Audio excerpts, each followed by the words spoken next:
Super Mario is an icon, but he is also a corporate mascot. He's had some looks over the years, from his classic Jumpman design to Baby Mario to Paper Mario and more, but fundamentally there is a consistent Mario-ness that shines through, and that's because for Nintendo it is essential that he remain emblematic of everything that the company is and stands for.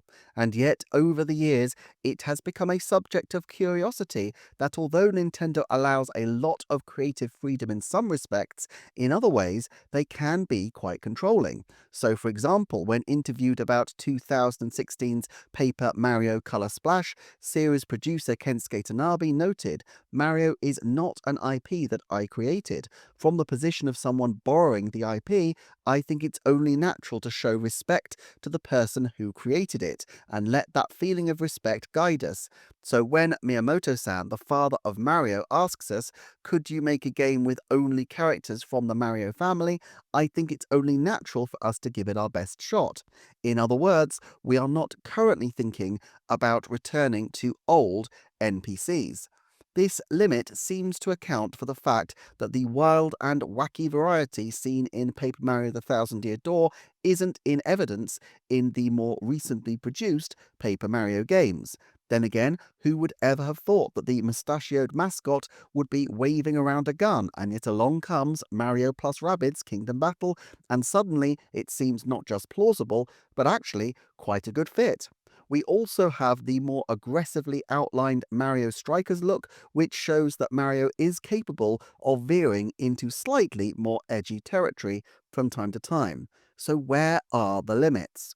In a 20th anniversary interview with Shigeru Miyamoto, Mario's self-proclaimed dad noted, "When it comes to what Mario should and shouldn't do, all the third-party employees involved in the developments have had both great affection and strict regulations about what's appropriate for Mario. They actually make me look lenient. I felt very secure about the finished products they've bought us.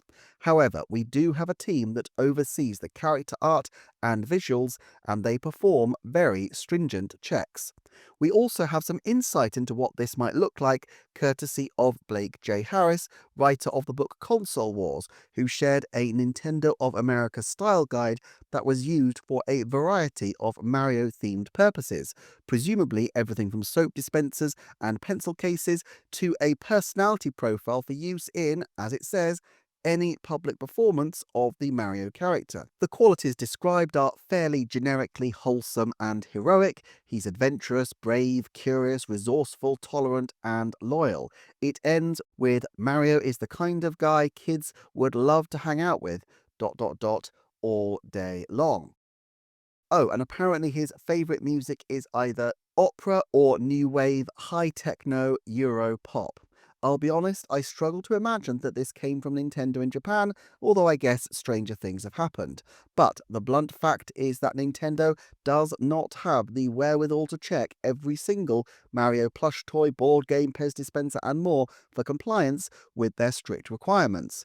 It appears that in Europe at least, they subcontract out to a licensing company by the name of Brandora, which operates out of Germany, where the Nintendo Europe offices are based. To give a flavour of how these brand management companies work, the scriptwriter for the UK official Sonic the Hedgehog comic recounted his experience with a similar organisation called Copyright Promotions, who were hired to handle Sonic the Hedgehog themed shampoos, stationery sets, and, yes, of course, comic books. He recounted, "There was interference on Sonic the Comic, but it was pretty half-hearted most of the time. I remember one time the editorial staff and most of the creators attending a meeting with Sega and Copyright Promotions. Copyright Promotions were a company employed by Sega to police their property. So there we all were at the meeting, and I was next to the woman from Copyright Promotions, and she had a pile of Sonic the Comics with many pages bookmarked, obviously indicating numerous occasions of license crime. She was clearly waiting for her moment when she would produce this damning evidence and make make herself look really professional into the bargain. I can't quite remember how it went, but the first chance I got, I put it to Sega that the comic was very popular and we were trying to produce a good product, not a slavish version of the style guides or video game. The woman from Sega agreed, and I saw the woman from Copyright Promotions quietly slip her pile of comics out of sight under some papers. And this is kind of emblematic of the problem that licensed characters face. When a character is owned and operated by a single group, they have huge flexibility. Look at Link and Zelda. The team reinvent their looks and storyline pretty much every other game, but it doesn't matter because it's the core team at Nintendo doing it, and they understand their characters at a deeper level. It's not because they're following some great Zelda Bible. Many fans would love it if that were the case, but no, they've admitted they don't pay much attention to all this, and while they do keep a Zelda timeline and even updated it recently to acknowledge echoes of wisdom, it's clear that the storyline of games is secondary to whatever they want to actually do with the games. If they want Link to be able to control and manipulate objects, well, maybe he needs to have a super powerful hand. A strange dreamlike location? Well, what about a diorama-style look with capsule toy-like characters? As with the Sonic the Comic creators, they're looking to make a good product and not slavishly follow a style guide or something previously set down. But the more people who work on a product, the riskier this freedom is, and so style guides are important. Rules are created which approximate the character as he has been presented so far, and often these need to be made up because they've never been formally specified before. Even within Nintendo, this is an issue, but the further you get from Nintendo, the more vital it is to achieve consistency so that the character feels like Mario and represents the brand in the best way. Hence the hiring of license agencies like Brandora, and hence also the development of a single character model, as Miyamoto-san recounted once. Originally, Mario was a 2D sprite, and the supervisors would look through every single one of the many sprite patterns to find any inconsistencies. But since the N64, Mario has become 3D. Thankfully, we can now use a single model, and the third-party developers simply have to animate and provide movements for him. It's become much easier. It's also allowed us to really expand the range of games Mario can appear in, I think. Of course, I'm not saying that we've relinquished our oversight or quality control. There's lines that must not be crossed in terms of his design. I mean, for some things, like Mario Tennis, for example, we're fine with the developers giving Mario exciting new moves. The more standard platforming games get a lot of scrutiny, though. I kind of find it interesting that counterintuitively there's more leeway for games in satellite franchises like sports and, seemingly, the Rabbids crossover, although not, it would appear, the Paper Mario RPGs or even the core gameplay in terms of 2D and 3D platformers.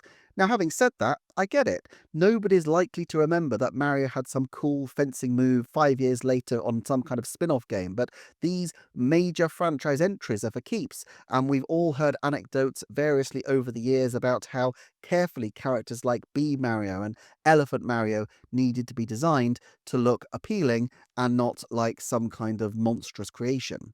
One wrong move and Mario could look quite sinister and creepy, and it's not that this would just be bad for the brand, but also it would limit potential sales possibilities going forward. After all, Elephant Mario is pretty iconic in his own right.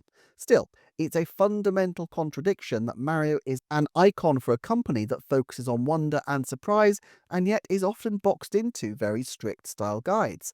And so Nintendo does have some people with particular responsibilities to look out for the mustachio plumber. Aya Oyama and Toyoshi Watanabe are both credited frequently as character and graphic supervisors, keeping Mario's look consistent across multiple games. Still, Mario is too big for any one person, with even Charles Martinet eventually being replaced as the character's voice, and soon even the likes of Shigeru Miyamoto and Takashi Tezuka, the people who have been with Super Mario Bros. For decades, will soon be gone. Still, Nintendo do have an approach that more or less works, and that's through careful and diligent mentorship in their groups. In this sense, people may not have a list of checkpoints of what makes Mario who he is, but they do have an internalized sense of the character, which can be passed down from generation to generation. The rules may not always be applied consistently, and we see with Paper Mario that there are times when the rules appear to step on creativity and times when they don't, but that's where Nintendo gets to be responsive to what's happening. And certainly the questionnaires around the launch of Paper Mario The Thousand Year Door seem to focus very much on the impact of the original characters, suggesting that Nintendo are at least open to a more flexible approach to their core character and his world. This coincides with Nintendo's increasing willingness to spotlight secondary Mario characters, the friends in Mario and Friends, and I recommend this video next to see who might be the next Mario side character to take the lead. Thanks to the channel Patreon supporters, and thanks to everyone who likes, subscribes, shares and comments, and I will see you next time for another Nintendo Forecast.